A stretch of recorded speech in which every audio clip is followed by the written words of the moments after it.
Estrangeiro. É um jogo misterioso de esconde-esconde. Quando nos maravilhamos com as fotos tiradas durante missões espaciais tripuladas, um detalhe crucial sempre parece estar faltando, ou seja, as estrelas. Mas por que isso acontece? Afinal, é fácil avistar as milhares e milhares de estrelas cintilantes no céu da Terra. Na verdade, as estrelas ausentes nas fotos da Apollo são até citadas como suposta evidência de que as imagens não foram realmente tiradas na Lua, mas em um estúdio de cinema secreto. Mas tem que ser tão conspiratório? Ou há uma explicação muito mais simples para a misteriosa ausência dos corpos celestes radiantes? E, acima de tudo, o que um astronauta realmente vê quando entra na extensão infinita do espaço? Todos nós conhecemos Yuri Gagarin e todos nós conhecemos Neil Armstrong. Mas você já ouviu falar de Bruce McCandless? Assim como seus colegas astronautas mais famosos, o americano também fez história no espaço. Em 7 de fevereiro de 1984, McCandless se tornou a primeira pessoa a completar uma caminhada espacial sem uma linha de segurança. No entanto, o caminhante pioneiro não teve que se virar sem uma ajudinha. Quando McCandless deixou o ônibus espacial, ele carregava um motor de foguete de 140 quilos nas costas que lhe permitia manobrar no espaço. No final, ele passou 4 horas e 55 minutos no espaço dessa forma e se moveu até 100 metros de distância de sua nave espacial. E à primeira vista, você pode pensar que tal incursão no vazio infinito seria incrivelmente calma, quase meditativa. Mas, surpreendentemente, McCandless não descreveu sua excursão espacial desprotegida como contemplativa em retrospecto. Pelo contrário. Por um lado, havia o lixo espacial na órbita da Terra, que pode desenvolver rapidamente mais poder de penetração do que uma bala de pistola, e que teria transformado a missão em uma catástrofe completa se tivesse atingido o ônibus espacial. E então houve o astronauta Bob Stewart, que também mergulhou na profunda falta de espaço logo após McCandless, sem mencionar a equipe de solo e os outros membros da tripulação do ônibus espacial, que estavam conversando descontroladamente pelo rádio o tempo todo. E assim aconteceu que McCandless, mais tarde, resumiu sua caminhada inovadora com a única palavra alto. Mas se você preferir, essa descrição está em forte contraste com as fotos que posteriormente deram a volta ao mundo, porque elas nos deixam absolutamente sem palavras. Elas mostram um astronauta solitário, aparentemente vagando sozinho pela vasta extensão do universo e para longe da Terra, que se apresenta nas fotos como um círculo azul brilhante. Nada além do infinito negro como breu nos saúda ao fundo.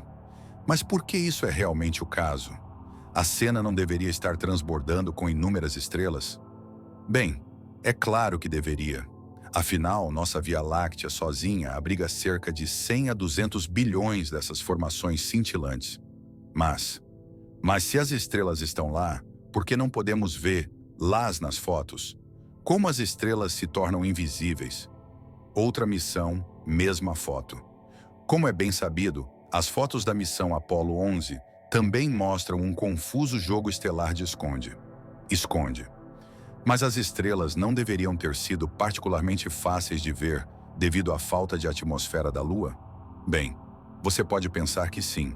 E em lugares onde os corpos celestes radiantes são escassos, é considerado mais provável, em certos círculos, que era muito complicado para os construtores de cenários em seus estúdios secretos de cinema recriarem as milhares e milhares de estrelas nas constelações corretas. A explicação oficial, por outro lado, soa um pouco diferente e justifica-lhe a ausência de estrelas com o curto tempo de exposição das fotos. Basicamente, a superfície da Lua refletia a luz do Sol tão fortemente que nem os próprios astronautas conseguiam ver as estrelas. Para tornar visíveis os objetos tênues no fundo, as imagens teriam que ser expostas por um longo tempo. Mas isso teria resultado em astronautas e na superfície lunar sendo superexpostos e, portanto, irreconhecíveis. Um curto tempo de exposição esconde as estrelas no céu, mas em troca mostra o verdadeiro assunto do desejo, ou seja, os astronautas da Apollo trabalhando na Lua. E claro, a NASA não enviou pessoas à Lua para capturar imagens particularmente impressionantes do céu estrelado. Afinal, isso também poderia ser feito da Terra. Consequentemente, as câmeras foram deliberadamente ajustadas para tempos de exposição curtos. E qualquer um pode facilmente verificar por si mesmo que isso é acompanhado pelo desaparecimento óptico das estrelas. Dado que a atmosfera da Terra é amplamente transparente à luz, qualquer um que tire uma foto do céu noturno com um tempo de exposição curto notará que nenhuma estrela pode ser vista nele. E, fundamentalmente, não devemos esquecer que as estrelas nas fotos tiradas pelas missões espaciais não estão isoladas. Em outras palavras, a escuridão do espaço é sempre distorcida pelos arredores brilhantes dos astronautas. A nave espacial, a estação espacial, a tripulação e, claro, a radiação solar sempre produzem uma quantidade significativa de luz que ofusca as estrelas de fundo, que são comparativamente fracas. Esse efeito já é aparente para nós quando olhamos para uma luz de rua que ilumina o céu noturno perto dela e torna as estrelas invisíveis. Mas mesmo se o ambiente fosse mais escuro como resultado de missões espaciais, o campo de visão estelar dos astronautas ainda seria limitado. Na verdade, isso inicialmente soa como uma contradição. Afinal, não há atmosfera no espaço para bloquear a luz das estrelas. No entanto, isso também está associado ao fato de que não há dispersão de luz na vastidão do espaço. E sem dispersão de luz, as estrelas aparecem como pequenos pontos que só podem ser vistos se brilharem muito intensamente. E como essa estrutura teórica é colocada em prática, fica claro quando ouvimos o relato do astronauta canadense Chris Hadfield. Tendo ido ao espaço 3 vezes entre 1995 e 2013, Hadfield ajudou a montar o braço robótico na ISS durante 2 atividades extraveiculares. E ele descreveu a cena diante de seus olhos como: segure-se com uma mão e observe o mundo girar. Ele passa silenciosamente por você com suas cores, e se você tirar os olhos dele e olhar para o resto, verá uma escuridão insondável com uma textura que faz você sentir como se pudesse enfiar a mão. O que Neil Armstrong relatou sobre sua visão do espaço parece muito similar. O primeiro homem na Lua disse que o céu é escuro como breu quando você olha para ele da Lua, assim como do espaço cislunar, o espaço entre a Terra e a Lua. Armstrong também notou que da superfície lunar ele só conseguia ver a Terra e o Sol, mas nenhuma estrela. Embora talvez ele tenha tido sorte de conseguir ver alguma coisa depois da missão Apollo 11. Sobre astronautas com visão ruim e obstáculos técnicos. Neste ponto deve-se notar que, embora a visão da Terra do espaço seja uma experiência inesquecível, ela também está associada a altos riscos. Na verdade, cerca de 2/3 dos astronautas em missões de longo prazo relatam que sua visão está se deteriorando rapidamente. No caso de John Phillips, sua visão até diminuiu de 100 para 20% após 6 meses em órbita. Mas por que isso realmente acontece? Bem, a esse respeito, especialistas da NASA descobriram que a chamada deficiência visual e pressão intracraniana, ou síndrome ZIP, para abreviar, não é devido à refletividade brilhante de nenhuma superfície, mas aos efeitos da ausência de peso. Isso ocorre porque faz com que a quantidade de fluido cerebral aumente significativamente, o que pressiona as estruturas altamente sensíveis do olho. O resultado é fluxo sanguíneo reduzido e danos ao nervo óptico. Infelizmente, estudos mostraram que essa deformação dentro do olho e a deficiência visual associada nem sempre desaparecem depois que os astronautas retornam à Terra. O que faz a visão do espaço baseada em câmera parecer muito mais saudável. Bem, desde que não fosse tão limitada, é claro. Mas é mesmo? Afinal, todos nós conhecemos aquelas fotos do espaço que nos tiram o fôlego com seus detalhes alucinantes. E elas realmente mostram estrelas.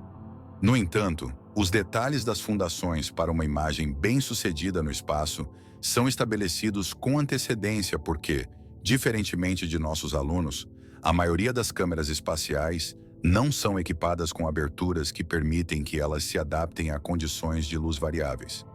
Em vez disso, os cientistas preveem as condições de iluminação que uma câmera encontrará durante sua missão e constroem as aberturas do instrumento de acordo, garantindo que elas sejam dimensionadas apropriadamente para o alcance dos alvos esperados. E então, como já mencionado, há o tempo de exposição. Fiel ao lema, tempos de exposição mais longos capturam mais luz. As imagens que nos mostram o céu noturno como um espetáculo estrelado são exposições de longo prazo que geralmente duram muitos minutos. E agora as câmeras espaciais também são capazes de cobrir uma ampla gama de configurações de exposição. Por exemplo, o olho técnico da sonda New Horizons da NASA é capaz de tirar fotos com tempos de exposição entre 1 milissegundo e 30 segundos. Quando a espaçonave passou por Júpiter, que está muito mais perto do Sol e, portanto, significativamente mais brilhante que Plutão, o menor tempo de exposição foi selecionado. Para as estruturas distantes do cinturão de Kuiper, o tempo de exposição mais longo foi usado. Aliás, isso também responde a outra pergunta frequente sobre o espaço.